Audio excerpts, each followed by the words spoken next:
The city's rainy day fund has dropped to $162 million. That is down from $500 million from the end of 2018. Most of the money has been spent on lowering business taxes and the expansion of the BMO Centre. But there is concern that what is left in the rainy day fund might not be enough should there be a disaster, such as another flood. Danielle Smith with Global News Radio 770 CHQR joins us to continue this conversation. We're having all sorts of money chatter around the City Hall these days, Danielle.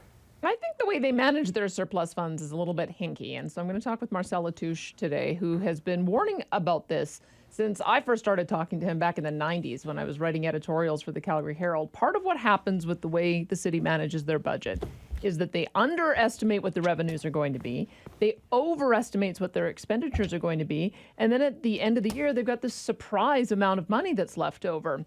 What is hidden in this story is that they had an $80 million surplus last year, which brought the fund up to $656 million. And then they hived off a bunch of it for the 4 major capital projects that they wanted to use it for, at the same time as they're saying, oh, golly gee, we just can't find any savings anywhere. We're going to have to cut police and fire. So you see what I mean? Like, if you're constantly running year over year surpluses because your revenues are way above what your expenditures are, then you do one of two things. You say, oh, well, that would be the source for us to try to find some of the savings. We're clearly overtaxing, and we can afford to stop putting that money away.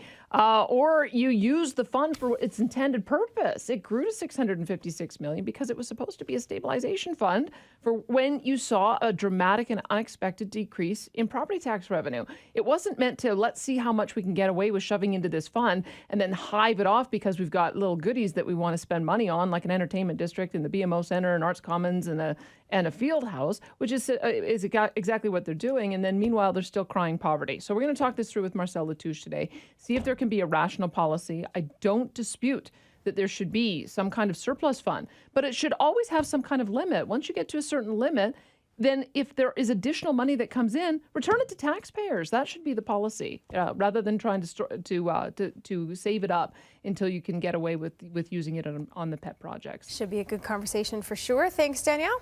Yeah, my pleasure.